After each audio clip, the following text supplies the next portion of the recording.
抗争、胜利、觉醒、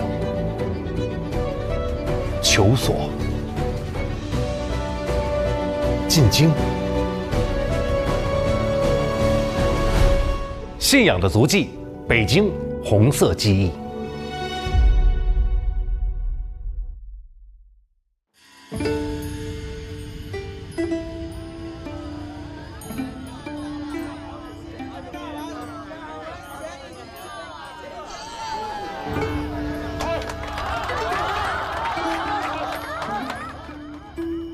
这是民国初期妙云寺白塔附近真实的生活场景，人们在这里敬奉香火，摆摊儿，赶集。塔铃叮咚，茶饭飘香，与叫卖声、吆喝声相映成趣，构成了老北京独特的萤火画卷。1937年，卢沟桥事变爆发，日军的炮火打破了这份平静。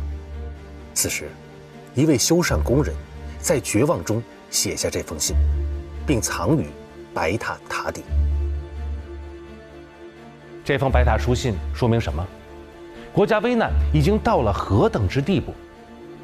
故都沦陷，短短数月间，上海、南京相继失守，战局令人窒息绝望。打了这么久，还没有看到反攻的希望，我们还能隐患。民众在漫漫的黑夜里期待着一盏灯，而这盏灯已经在延安悄悄地点燃。毛泽东亲笔提到：坚持抗战，坚持统一战线，坚持持久战，最后胜利必然是中国的。愿持久战应运而生，就像一座灯塔，给了举国上下一丝震撼和一种胜利的信心。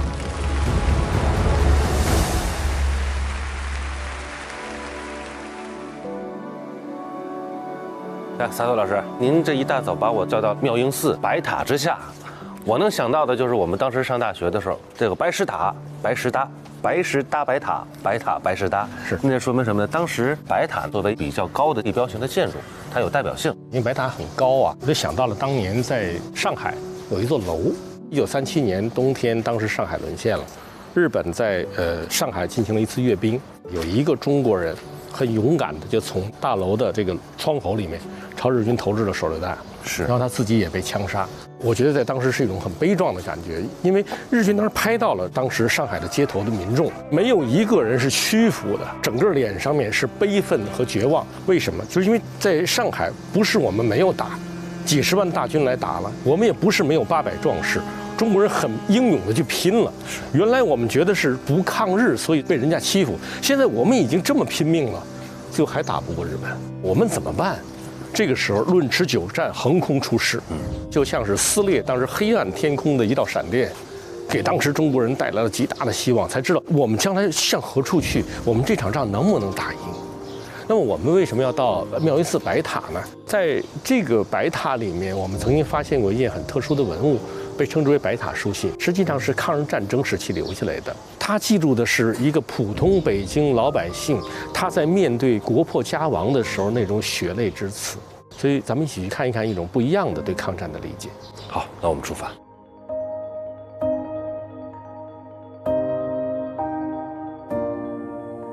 这边是这封书信的内容，我们来读一下哈。罗德俊手书：今年重修此塔，是值中日战争6月29日，日军即占领北京，从此战事风云弥漫全国，飞机大炮到处轰炸，生灵涂炭，国家兴亡难以断定。登古塔追古意，今而生感焉，略述数语以告后人，作为永久纪念。民国26年10月初3日，罗德俊。这封信呢，发现的情况比较特别。1976年唐山地震，白塔出现了一些倾斜，这样我们在1978年的时候对白塔进行修缮。那么修缮的时候呢，人们就发现了一些特殊的东西。往白塔上看，您看到白塔顶部有一个木质的托盘，就在塔边上木板和铜皮之间发现了一封发黄的信纸。一看他最后落款是民国26年10月初3日。当时在1937年的7月开始到12月期间，文物部门对于白塔也进行过一次维修。这个罗德俊有可能是当时的工作人员，因为大家判断说这个字写得真漂亮，对，他不是一个普通的工人。是7月份的时候，正好是七七事变，就卢沟桥事变。那么是在这种举国危难之中，他们开始了白塔的维修。他一定是登上了白塔，向下面看。那时候他能看到什么？7月28号的时候，当时整个29军全部撤离北平，而日军却从东交民巷涌出来，占领北京各个城门。不但北平被日军占领，而日本竟占领华北数省。战事何时终了，尚不可能预料。国家兴亡，这简直就像是一封遗书，略述术语以告后人。他已经准备，我这一代人可能都只能当亡国奴了。可以看到，这时候他的心情是很悲愤的。是的，他是不认为我们能打赢，这个是普通当时老百姓的感触。所以这就反过来说呢，可以印证了毛主席写的《论持久战》，给当时我们的百姓也好，包括我们作战一线的士兵找到方向，找到了一些办法。当时的人只感到天空之中黑云压城，城欲推，就不知道我未来将向何处行。只有当时毛泽东同志，他能够穿透历史的迷雾，看到历史的未来，告诉大家中国能赢，中国是有办法的。一直就有很多网友问我，《论持久战》核心到底写的是什么？他为什么要写《论持久战》呢？主要是在到了1938年年中的时候啊，当时这个中国的抗战打了10个月了。结果这10个月投入了这么多的兵力，北平丢了，天津丢了，南京丢了，上海丢了，武汉也危在旦夕。这个时候就有2种观点出来了。一种观点呢，就说这个中国是抗战必亡论，说我们中国根本打不过日本，我们是农业国，他是工业国，他那是坦克、飞机、大炮，我们是靠小米加步枪，怎么能打得过他？汪精卫以他为典型的。那么第二批人呢，李宗仁将军速胜论，哎，说我们呢抗战只要顶住了，9国公约会帮助我们。这2种观点其实对于这个当时抗战来说都是不切实际。那么毛泽东呢，当时就花了很长的时间，干嘛呢？就是研究当时国民党军队的战报。看完之后呢，就在1938年5月写了5万多字《论持久战》。白崇禧欣喜若狂，跟蒋介石说：“毛泽东这个著作太厉害了。”这个是真正抗战能打赢啊！说那这个到底里面写的什么？积小胜为大胜。我们不要期望一次仗就把它打败，但是我们这点一点，那点一点，一点一点消灭它就不行了。还有呢，以空间换时间，把战线拉长。我们有了时间，我们就可以整备军备，尤其是可以等待国际上面的风云变幻。尤其他还专门讲到了，战略防御。战略相持、战略反攻3个阶段，实际上就跟后来我们看到的情况真实的历史进程是一样的，完全一样。所以我们说毛公那时候是看穿了历史的迷雾。毛主席的《论持久战》里提出啊，我们要防御，我们要相持。可当时我们这么弱的国家，怎么防御，怎么相持呢？哎，大问题啊！焦庄户地道战遗址纪念馆就给出了最好的答案。地道战是最能体现兵民智慧、反映出相持的办法的。在北京远郊顺义的焦庄户村，真实的地道战遗址保存至今，也正好印证了《论持久战》里的“兵民是胜利之本”的说法。我小时候看电影《地道战》，里面有消息术、土地雷，还有妇女的纺车，在这里面都有，想一想就亲切。当时华北平原到处都是设计精良的地下长城，好像在无声地告诉我们全民皆兵的智慧。那今天呢，我就要和您跟随信仰的足迹，到焦庄户地道战遗址纪念馆一探究竟。走，请。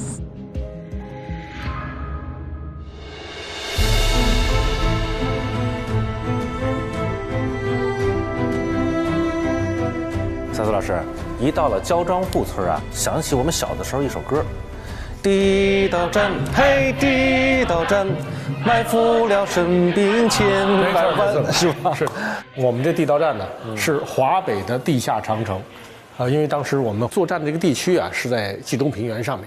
冀中平原一共6万多平方公里，它是一块平原地区，没有掩护啊。我们共产党人想出的办法就是把这个平原也变成立体的作战地区。没有飞机，我们不能上天，那我们可以入地啊。于是我们就开始挖掘地道，因为敌人认识到冀中呢是我们的粮食和棉花的重要产地，而且是骚扰它背后的一个非常重要的基地，所以他在这个地方呢修建了1-2千个炮楼，周围呢修了8000多公里的封锁沟，还修了大量的公路。那么我们创造性的采用地道战的方法和敌人进行战斗，咱们焦庄户的地道很特别，长度达到10几公里，把周围5个自然村都能够连在一起。不愧是我们地下的移动城市，到处能打，到处能藏。是的，别说这么多了，赶紧下地道去看看，赶紧体验一下。走走走走。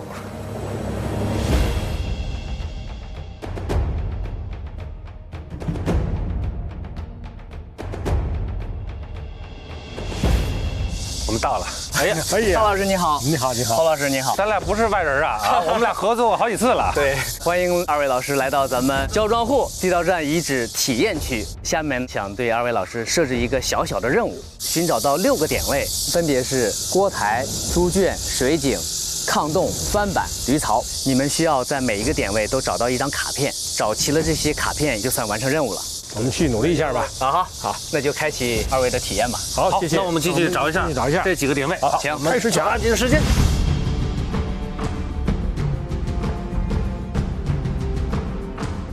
来，我们出发。不能输给侯老师，我们下去。哎，这是不是我们要找的地方啊？这个其实不是，这个是陷阱。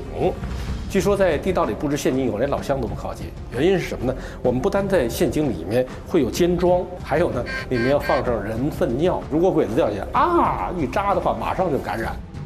好，继续前进。哦，锅台出入口，让我这么上。我从锅台里边出来了。灶台。这个灶台可是很有名的，因为在地道战的电影里面就有一个小姑娘从这个灶台里面出来。